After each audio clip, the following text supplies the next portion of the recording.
자, 오늘은 이제 마가복음 이 강의 21번째인데요. 예수님의 사역이 구체화되자 예수님을 디스하는, 공격하는 사람들, 모함하고 공격하는 사람들이 늘어났습니다.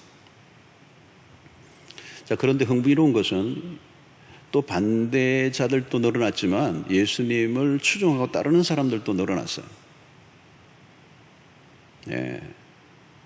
그러니까 팬들도 늘고 또 디스하는 사람들도 늘어납니다. 오늘 7절을 좀 보시면 예수께서 제자들과 함께 바다로 물러가시니 갈릴리에서 큰 무리가 따르며 큰 무리가 따르며 요 줄을 꺼야 돼요. 큰 무리가 따랐다. 군중들이에요. 군중들. 소수가 아니고. 8절도 보십시오. 유대와 예루살렘과 이두메와 요단강 건너편과 또 두로와 시돈 근처에서 많은 무리가 그가 하신 큰 일을 듣고 나온지라. 많은 무리가 나왔어요. 9절도 보시면 예수께서 무리가 애워싸미는 것을 피하기 위하여 무리들이 예수님을 애워싸고 있다는 거예요. 10절도 보면 이는 많은 사람을 고치셨으므로 병으로 고생하는 자들이 예수를 만지고자 하여 어떻게 해요? 몰려왔다. 그러니까 이 몰려온 사람들이 어떤 소수가 아니라는 거예요. 무리, 군중들입니다. 군중들. 자, 이 몰려온 사람들이 지역을 언급하고 있어요. 지명이 나오는데요. 7, 8절에 지명이 나옵니다. 갈릴리, 유대, 예루살렘, 이두메, 요단강 건너편, 두로, 시돈. 자, 이 지명들을 여러분 이 성경 지도를 보면요. 동서남북이에요. 갈릴리는 서쪽입니다. 유다와 예루살렘, 이두메는 남쪽이고요. 요단 건너편 동쪽이고 두로와 시돈은 북쪽입니다. 이 두로와 시돈에는 이 지방에서도 사람들이 왔다는 말은 유대인이 아닌 사람들도 왔다는 얘기입니다. 이 국경을 넘는 거죠. 상당히 먼 지역에서도 예수님에게 찾아왔다는 겁니다. 이것은 이미 예수님의 소문이 예루살렘, 갈릴리를 넘어서고 동서남북으로 다 흩어져서 국경을 넘어서는 거예요. 요즘같이 이런 인터넷이 없는 시대인데 막 소문이 퍼집니다. 근데 여러분 인터넷보다도 더 무서운 게 입소문입니다. 입소문. 자, 의료 시스템이 잘 갖춰지지 않았던 시대인데 예수님이 병을 고치고 또 귀신을 쫓아내는 이런 일들이 일어나니까 빠르게 소문이 퍼진 거죠. 자, 예수님이 가시는 곳곳마다 사람들이 몰려왔다는 거예요. 많은 사람들, 많은 무리들이. 자, 여러분 여기에서 이제 우리가 설교의 초점은 뭐냐면 예수님이 사람을 모으려고 하신 게 아니에요. 그냥 몰려든 것입니다. 그래서 오늘 제 설교 제목이 모이는 것과 모으는 것의 차이예요. 예. 모이는 것인가 아니면 모으는 것인가, 이게 달라요. 이게 모으는 것은 인위적인 요소가 들어가고 비자발적인 어떤 모으는 주체가 분명하게 있는 거죠. 근데 모이는 것은 자발적이에요. 그래서 지금 예수님은 모으는 게 아니고 모이게 된 거죠, 사람들이. 예. 여러분, 사람들이 이 예수님에게로 이렇게 모여올 때 주님은 어떤 태도를 보이셨습니까? 흥미로운 건 7절을 보십시오. 예수님이 제자들과 함께 바다로 어떻게 해요? 물러가시니. 9절에도 보면 예수께서 무리가 애워싸 미는 것을 어떻게 해요? 피하기 위하여 작은 배를 대기하도록 제자들에게 명하셨다. 주님은 사람들이 몰려올 때 물러나셨다는 거예요. 왜 물러나셨을까요? 몰려오는 군중들의 마음을 사실 모으면 힘을 만들 수가 있죠. 사실 인간적으로 보면 예수님을 박해하고 있는 반대하는 세력들에게 뭔가 저항을 하고 뭔가 겁을 주려고 하면 사람들이 모여 있으면 위협이 될 수 있죠. 그런데 주님은 전혀 다른 길을 선택하셨어요. 오히려 주님이 피하신다는 거죠. 이 몰려온 군중들이 무엇을 원하는지 주님은 알고 계셨기 때문에 그렇습니다. 10절과 11절 보십시오. 이는 많은 사람을 고치셨으므로 병으로 고생하는 자들이 예수를 만지고자 하여 몰려왔습니다. 더러운 귀신들도 어느 때든지 예수를 보면 그 앞에 엎드려 부르짖어 이르되 당신은 하나님의 아들이라 하니. 이게 자신들의 병이 낫기 위하여, 귀신 들린 자들이 나음을 얻기 위하여 주님에게 나오셨어요. 오병이의 사건에서도 이 군중들의 모습을 요한이 이렇게 표현해요. 요한복음 6장 26절에 보면 예수께서 대답하여 이르시되 내가 진실로 진실로 너희에게 이르노니 너희가 나를 찾는 것은 표적을 본 까닭이 아니요 떡을 먹고 배부른 까닭이로다. 왜 예수님을 찾아왔는가? 중요한 질문이죠. 왜 예수님에게 왔는가? 왜 이 질문이 필요해요? 왜 질문? 이 왜라는 이 질문이 언제나 필요해요, 여러분. 요즘 no how가 아니고 no why. 이 왜를 알아야 돼요. 왜를 알면 how는 금방 답이 나오거든요. 왜 예수를 믿느냐는 거죠. 왜 예수님께로 왔느냐는 거예요. 왜 교회를 다니느냐는 거예요. 이게 오늘 굉장히 중요한 이 주제입니다. 목적이 뭐냐는 거예요. 이유가 뭐냐, 동기가 뭐냐. 주님에게로 몰려든 군중들은 자신의 개인적 필요를 가지고 왔습니다. 예수를 따르기 위해서 온 게 아니고, 예수에게 관심 있는 게 아니고, 그들이 원하는 것은 기적이에요. 사실 문제를 가지고 이 찾아온 사람들은 삶이 참 절박하죠. 절박한 문제를 가지고 온 것은 사실이에요. 오늘 읽은 행동을 보십시오. 10절에 이는 많은 사람을 고치셨으므로 병으로 고생하는 자들이 예수를 만지고자 하여 몰려왔다. 예수님을 만지기만 해도 병이 나을 것 같은 간절함이 있었던 거죠. 그러니까 그것은 그들의 삶이 얼마나 절박한가를 보여줍니다. 그리고 주님은 그들의 필요를 무시하지 아니하시고 고쳐주시는 분이에요. 그런데 지금 이 순간은 피하신 이유가 뭡니까? 병치유와 귀신을 쫓는 일이 주님의 핵심 사역은 아니라는 거예요. 주님이 오신 목적은 영혼구원. 하나님의 나라를 완성해가는 그 일을 위하여 오셨단 말이죠. 만약 주님이 군중들이 모여드는 것을 즐기셨다면 물러가지 않았을 거예요. 그러나 주님은 군중들의 그 요구와 압력에 떠밀리지 않았어요. 언제나 사람들이 모여올 때 여러분 그 모이는 것에만 도취되면 위험한 것입니다. 여러분 숫자가 많아지면요 항상 위험 수위도 동시에 올라가요. 여러분 많은 사람을 모으고 동원되고 추종하고 그게 곧 힘이잖아요. 결국 그 힘의 정점에 누가 있습니까? 자기 자신이에요. 환호를 받고 지지를 받고 있으면 내가 신이 된 것 같은 느낌. 그래서 따르는 사람이 많을수록 죄성은 춤을 추는 겁니다. 더 멋지게 보이려고 하고 더 자극적이고 더 선동적인 언어를 사용하고 자신이 얼마나 대단한 사람인가를 증명해 보이려고 하는 유혹에 빠지는 거예요.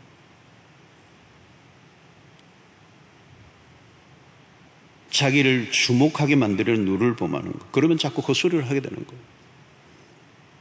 우리는 주님을 바라봐야 합니다. 주님은 당신을 증명해 보이려고 애를 쓰신 흔적이 없어요. 더 많은 지지를 얻으려고 혹은 인기를 붙들어매려고 노력하신 적이 없어요. 예수 그리스도는 팬을 생각해 본 적이 없어요. 그런 것과 거리가 멀어요. 많은 지도자들이 겉으로는 근사해 보이는 일을 하지만 내면의 욕심의 정욕을 다루는 일을 실패할 때가 많아요. 그래서 대중에 노출된 사람들은 늘 조심해야 되는 거죠. 무대에 선다는 게 얼마나 두려운 일인지 자기가 하나님이 되려고 하는 유혹과 싸워야 되는 거예요. 치열한 싸움을 해야 되는 거예요. 여러분 세례요한은 자기 그 사람들이 몰려들 때 그것이 얼마나 무서운 일인가를 알았어요. 그래서 그런 분명하고 단호했죠. 요한복음 3장 30절에 유명한 말을 하잖아요. 그는 흥하여야 하겠고 나는 쇠하여야 하리라 하니. 예수 그리스도는 흥하여야 하겠고 나는 쇠하여야 하리라. 그런 덜러리라는 걸 알았어. 자신이 덜러리라는, 자기가 신랑이 아니라는 거예요. 어느 순간 세례 요한이 감옥에 갇혀 있는데 자기를 따르던 제자들이 예수를 따른다는 소문을 감옥 안에서 듣게 될 때 일순간 마음이 흔들렸을 거예요. 인간이기 때문에. 그러나 그는 철저히 자기를 부정합니다. 여러분 끊임없이 자기를 부정하지 않으면 쇼맨십을 하게 돼요. 쇼. 여러분 자기 부정한다는 거 어려운 겁니다. 나를 바라보던 시선이 다른 사람에게로 향할 때 쉬운 일일까요, 여러분? 자기가 부정되는 것을 견딜 수 있는 사람은 많지 않아요. 우리는 주님에게서 숨는 법을 배웁니다. 사람들이 모여들 때 숨으셨습니다. 주님은 숨는 법을 이미 터득하신 분이에요. 힘을 쓰기보다 빼는 법에 익숙하셨어요. 여러분 잘 알고 있는 것처럼 힘을 쓰는 것은, 힘을 주는 건 쉬워요. 그러나 힘을 빼는 건 어렵습니다. 무엇보다도 힘을 가지고 있는데 힘을 빼는 거 어렵습니다. 깊은 영성을 가지고 있지 않으면 불가능한 일이에요. 주님에게서 배워야 하는 것은 힘을 빼는 모습이에요. 돈을 상당히 가지고 있는데 힘을 주지 않는 거 쉽지 않습니다, 여러분. 돈 조금만 생겨도요, 힘 빡 줘요. 권력을 가지고 있는데 휘두르지 않는 거 어려운 일입니다. 인기를 가지고 있는데 티 안 내는 거 어려운 일이에요. 힘을 가지고 있으면 자랑하고 싶고요, 쓰고 싶고요, 얼마나 기고만장한지 몰라요. 아나무인이 되고요, 강자의 논리 빠지고요, 있는 대로 힘을 다 줘요. 주님은 당신에게로 사람이 모여들수록 힘을 빼셨습니다. 물러나셨습니다. 넘볼 수 없는 깊은 영성이죠. 주님은 당신이 가진 힘으로 사람들을 이용하려고 하지 않으셨습니다. 이용하시려고 하셨다면 얼마든지 이용할 수 있죠. 군중들은요, 예수님을 정치적인 메시아로, 경제적인 메시아가 되어줄 것을 막 요구해요. 당시 시대적 상황이 너무도 힘들었기 때문에 백성들은 그리스도가 나타나자, 와, 메시아가 나타났다. 로마로부터 이 정치적으로 해방해 줄, 그리고 이 배고픈 이 빵의 문제를 해결해 줄 경제적인 메시아로 그리스도를 보았던 거죠. 그래서 요한복음 6장 15절에 뭐라고 얘기하면, 그러므로 예수께서 그들이 와서 자기를 억지로 붙들어 임금으로 삼으려는 줄 아시고 다시 혼자 산으로 떠나가십니다. 주님이 군중을 피하신 이유는 분명해요. 군중들의 내면의 동기를 들여다보고 계셨기 때문에. 잘못된 목적을 가지고 주님을 따르는 것은 매우 위험하다는 걸 주님이 아셨어요. 잘못된 동기를 가지고 따르는 사람들, 지금은 따르지만 어떻게 변할지 몰라요. 그들의 이기적인 목적이 달라지면 예수를 언제든지 죽일 수도 있는 사람들이에요. 지금은 필요에 의해서 예수를 따르지만 그 필요가 채워지지 않으면 예수를 버릴 수도 있는 사람들.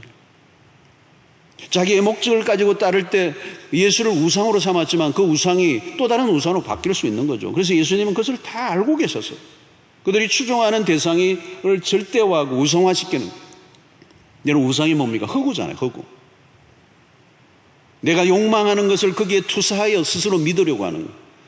큰 무리가 주님을 찾아왔지만 예수는 이미 왜곡되어 있었습니다. 예수는 자신들의 욕망을 성취해 줄 수 있는 수단으로 보았던 거죠.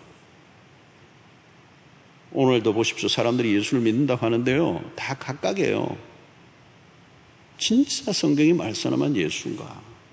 내가 믿는 예수는 누구인가? 남미에 가보면요, 남미에 예수가 따로 있어요. 미국에 가면 미국의 예수가 따로 있고요. 흑인들 만나보면 흑인의 예수가 따로 있어요. 여자분들 만나면 여성 해방운동하는 사람, 여성 해방운동하는 사람의 예수가 따로 있어요. 많은 사람들은 성경이 말씀하는 예수가 아니라 자기가 원하는 예수를 만들려고 하는 거예요. 예수를 내 편이라고 굳게 믿고 싶은 거죠. 그래서 성경을 가지고 오는 거예요. 자기에게 유리하도록. 여러분, 나의 필요를 위해 예수를 찾으면 언젠가는 그 예수와 충돌을 일으킵니다. 내 생각대로 뜻대로 움직여주지 않는 예수를 찾고 있다면 언젠가는 그 예수와 결별을 해야 돼요. 여러분, 대중은 언제든지 변심을 합니다. 대중의 요구는 늘 변합니다. 군중들은 얼굴이 없어요. 군중은 얼굴이 없잖아요. 다양한 요구를 하고요. 그 안에는 각 개인의 이기심이 다 포함되어 있어요. 그 군중을 따라가면 어디로 갈지 알 수 없어요. 주님은 그걸 알고 계신 거예요. 주님을 따르던 군중들은 나중에 예수를 십자가에 못 박으러 소리를 치는 군중으로 바뀌었잖아요. 잘못된 동기로 누군가를 따르는 사람들은 위험한 거예요. 얼마나 열심히 따르느냐가 중요한 게 아니에요. 중요한 것은 동기입니다. 동기. 그래서 주님은 그들의 숫자에 그 따르는 사람들에게 흥분하지 않았어요. 그들의 동기를 간파하고 계셨던 거죠. 주님은 당신의 중심을 지키고 당신의 길을 걸어가셨습니다. 그 중심이 뭘까요? 오직 하나님의 뜻입니다. 그 뜻은 무엇이죠? 잃어버린 자를 구원하시려고 하는. 주님은 그 일을 위해 십자가의 길을 걸어가셨어요. 주님은 살기 위해서 오신 분이 아니라 죽기 위해서.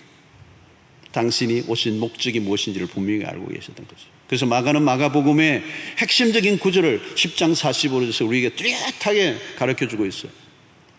인자가 온 것은 분명하잖아요, 여러분. 인자가 온 것은 섬김을 받으려 함이 아니라 대중을 이용하고 숫자를 이용하고 힘을 만들어서 내가 섬김을 받으려 하는 것이 아니라, 여러분, 세상의 모든 리더십은 굴림의 리더십. 그러나 나는 도리어 섬기려 하고 자기 목숨을 많은 사람의 대속물로 주려 합니다. 주님은 군중을 이용하시려고 하는 의도가 전혀 없어요. 주님은 섬기러 오셨어요. 주님은 계속 물러나시는 거죠. 자기를 잘못된 방식으로 우상화하는 그 그룹으로 또 물러나죠.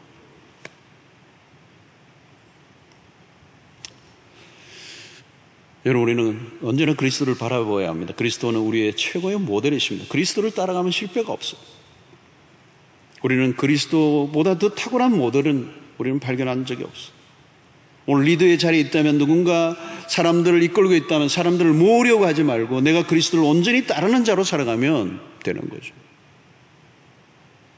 사람은 인간적 힘을 동원하여 모으려고 하면 위험해져요. 내가 모을 수도 없지만 모였다 해도 오래가지 않아요. 허망한 일로 끝나고 마는 것이고, 오늘 12절의 마지막 부분에 예수께서 자기를 나타내지 말라고 많이 경고하시니라. 여러분, 여기 경고라는 단어, 그리고 앞에 많이라는 단어를 했어요. 여기는 시리어스하게 예수님이 아주 강한 톤으로 겉면이 아니라는 거예요. 왜냐하면 이것은 매우 중요한 문제이기 때문에. 왜 그러셨을까? 두 가지 이유, 크게. 하나는 적대적인 환경들 때문에. 아직 주님이 하실 일이 남아있는 때에 너무 많은 노출은 위험할 수 있기 때문에.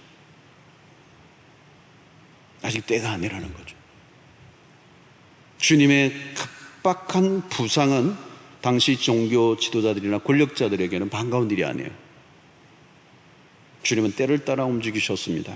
중요한 일이죠. 여러분, 아무리 중요한 일이라도, 해야 될 일이라도 때가 중요합니다. 지금 이때인가, 아니면 기다려야 하는, 우리 주님은 때에 민감하셨습니다. 성급한 열심은 하나님의 일을 거르칠 수가 있어요. 또 하나는 당신을 나타내지 말라고 경고하신 것에는 숨겨진 의도가 있습니다. 그리스도에 대한 소문이 급속하게 퍼지고 사람들이 한꺼번에 모여들 때 군중들은 그리스도가 누구이신지 모를 가능성이 높아요. 주님이 염두에 두신 건 이 부분이에요. 사람들이 몰리는 곳에는 군중 심리가 작동을 해요. 군중 심리에 따라 사람들이 이리저리 몰려다니고 흩어집니다. 예수님에게 몰려왔던 그 사람들도 역시 군중 심리예요. 예수를 정치적, 경제적 메시아로 추대하려고 하는 분위기도 가득했어요. 예수에 대한 오해와 착각과 거짓된 루머가 막 넘쳐났던 것이죠. 그래서 이 예수에 대한 오해가 가장 큰 문제예요. 잘못된 메시아관을 가지고 예수를 쫓았던 이들, 그냥 군중들에게 떠도는 그 풍문에 의존한 사람들, 단편적인 정보에만 의존하여 오락가락하고 있는 이 군중들. 그 주님이 당신을 나타내지 말라고 하신 것에는 주님에 대해서 잘못 알려진 것들에 대한 경계예요. 그리스도가 누구이신지 바로 알지 못하면, 그러니까 바리새인들도 그리스도가 누구인지 몰랐기 때문에 예수를 죽이려고 했던 것이고, 이 군중들도 예수가 누구인지 모르니까 따르다가 나중에 다 사라져버려요, 사람들. 주님이 당신을 나타내지 말라고 경고하신 것은 사람을 만나지 않겠다는 뜻이 아니에요. 군중들의 분위기에 휩쓸려 주님을 따르지 말라는 거예요. 누가 좋다고 그냥 따르면 안 돼요. 누가 교회 다닌다고 그냥 다니면 안 돼요.